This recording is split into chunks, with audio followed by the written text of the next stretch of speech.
Assalamualaikum warahmatullahi wabarakatuh. Apa kabar teman-teman kelas 5 Al-Kindi? Insya Allah masih pada sehat ya. Bagaimana teman-teman? Masih semangat untuk belajar? Alhamdulillah masih semangat ya teman-teman. Ada yang tahu hari ini kita belajar apa? Ya, tematik 5E, subtema 1, pembelajaran 3. Oke teman-teman, sebelum dimulai kita baca doa dulu. Saya basmalah. Bismillahirrohmanirrohim. Ya, teman-teman, silakan perhatikan video berikut ini ya. Terima kasih. Nah, ngomong-ngomong, di sini ada teman-teman yang sudah tahu apa sih persatuan itu? Iya betul, persatuan berasal dari kata satu yang berarti utuh dan tidak terpecah belah. Nah teman-teman, arti lebih luasnya, persatuan yaitu berkumpulnya macam-macam corak dari berbagai kalangan, ras, budaya, dan adat istiadat dalam masyarakat yang bersatu dengan serasi. Nah, teman-teman, tadi teman-teman telah mengetahui arti dari persatuan. Selanjutnya, teman-teman akan mengetahui arti dari kesatuan. Ada yang tahu? Iya, betul. Kesatuan merupakan hasil dari persatuan yang telah menjadi utuh. Nah, teman-teman, hal ini dilakukan untuk terhindar dari disintegrasi, maka sangat dibutuhkan persatuan di Indonesia. Oke teman-teman, tadi teman-teman telah mengetahui arti dari persatuan dan kesatuan.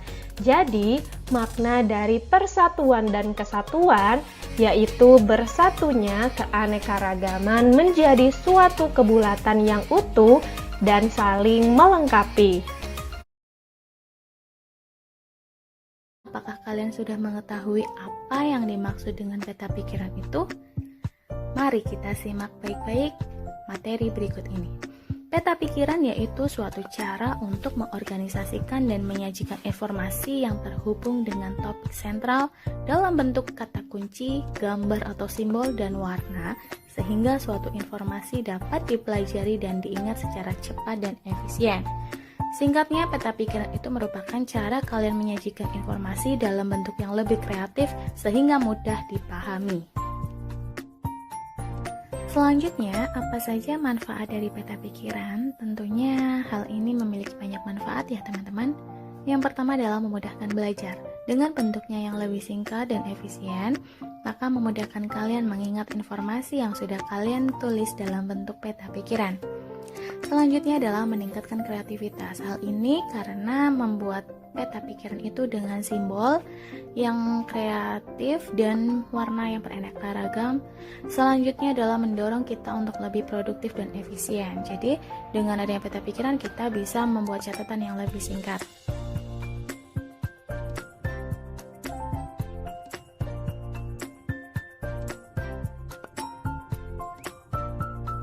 Kemudian bagaimana cara membuat peta pikiran? Nah, di sini akan dibahas lebih rinci cara membuat peta pikiran dengan mudah. Langkah yang pertama bisa kalian lakukan dengan menentukan ide pokok bacaan. Kalian baca teksnya terlebih dahulu, kemudian tentukan ide pokok masing-masing paragraf. Selanjutnya, kalian membuat daftar pertanyaan. Hal ini bertujuan supaya peta pikiran berisi hal-hal yang memang pokok saja. Tuliskan jawaban dalam bentuk cabang yang saling terhubung. Bagaimana teman-teman? Mudah kan cara membuat peta pikiran? Kalian bisa buat di rumah ya. Kemudian bagaimana cara membuat daftar pertanyaan? Di sini sudah saya sajikan kata tanya yang bisa kalian gunakan, yaitu ada apa digunakan untuk menunjukkan penjelasan suatu hal, di mana untuk menyebutkan kata tempat, kapan untuk menunjukkan penyebutan atau penjelasan waktu, siapa untuk menanyakan orang, mengapa menanyakan sebab atau alasan, dan bagaimana menunjukkan keterangan cara atau proses.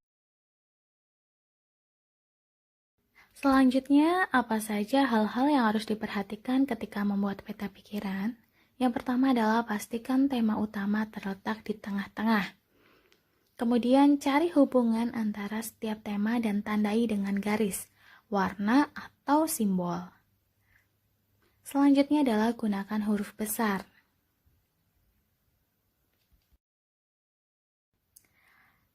Kemudian yang keempat adalah buat peta pikiran di kertas polos dan hilangkan proses edit. Jadi pertama-tama kalian menggunakan pensil, setelah itu bisa kalian hapus ya teman-teman. Selanjutnya di sini akan disajikan contoh membuat peta pikiran. Seperti yang disampaikan tadi, judul berada di tengah, itu lebih memudahkan ya teman-teman. Di sini kita akan membuat peta pikiran mengenai tokoh W.R. Supratman. Di situ di tengah-tengah sudah tertulis judul dan ada huruf besar di awal kata. Dan di situ sudah ada contoh kata tanya, ada siapa, kapan, di mana. Dan setelah pertanyaan ini kalian buat, tulis jawabannya ya teman-teman. Tulis jawabannya sesuai dengan kotak yang kalian buat.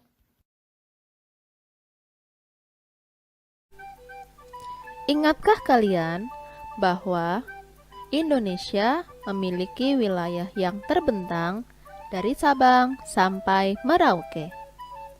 Luas daratan Indonesia yaitu 1.922.570 km persegi.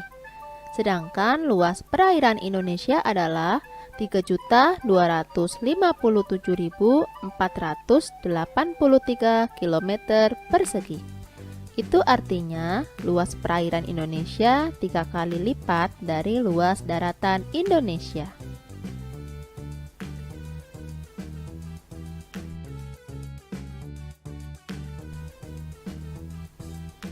A. Letak geografis Indonesia.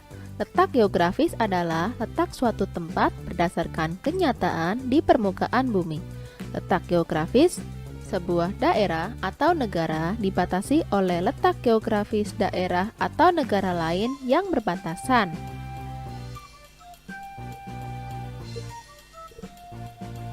Indonesia memiliki letak geografis di antara dua benua, yaitu benua Asia dan benua Australia.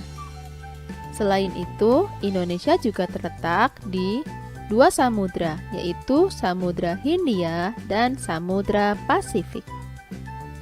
Letak Indonesia strategis karena menjadi tempat persilangan dua benua dan dua samudra.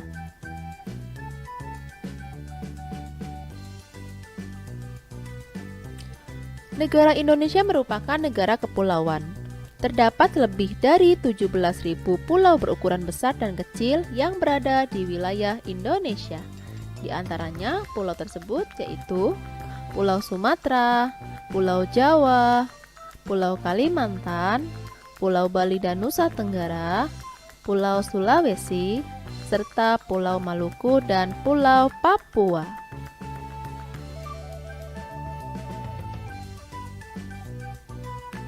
B. Batas negara Indonesia.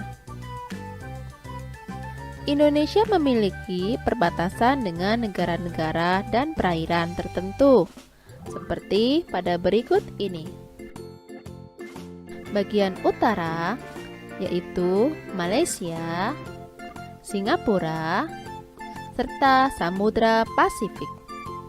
Batas Indonesia sebelah selatan, Samudra Hindia, Laut Timur, serta Australia. Batas sebelah barat, Samudra Hindia. Sedangkan batas sebelah timur yaitu Samudra Pasifik dan Papua Nugini.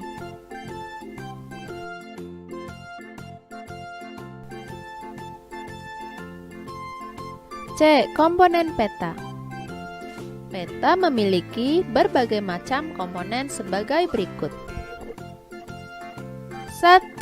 Judul peta. Biasanya ditulis pada bagian atas peta yang menunjukkan isi peta tersebut. Contohnya adalah peta Provinsi Jawa Tengah berikut ini. Yang kedua, skala peta. Skala peta merupakan perbandingan jarak pada peta dengan jarak sesungguhnya. Dengan skala peta, pengguna peta akan dapat menentukan jarak antara tempat yang ada pada peta.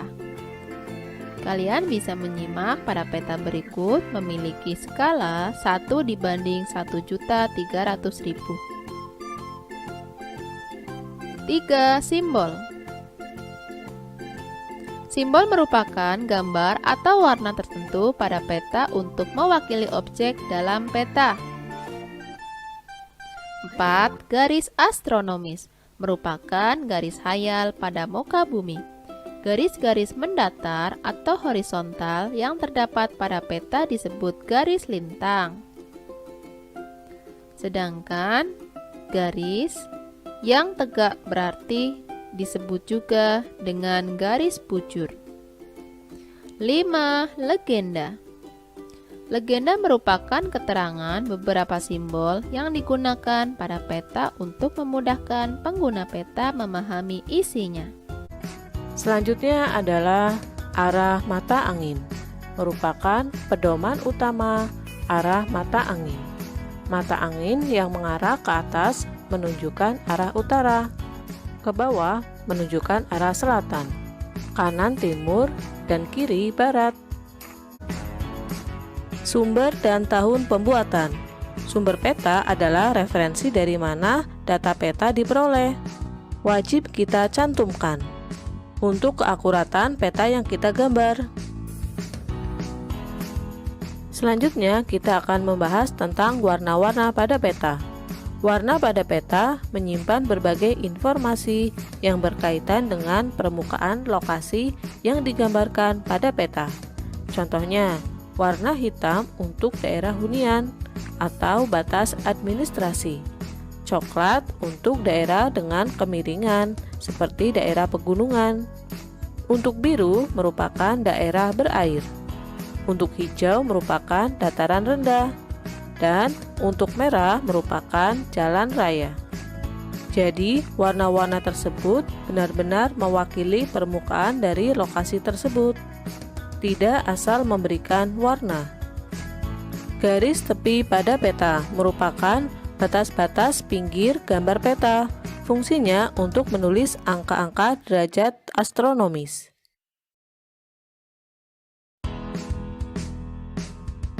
Dan yang terakhir adalah inset. Inset merupakan peta kecil untuk memperjelas posisi suatu wilayah yang ada di peta utama. Biasanya berada di bawah atau di samping. Baik teman-teman, semoga video tadi bermanfaat. Wassalamualaikum warahmatullahi wabarakatuh.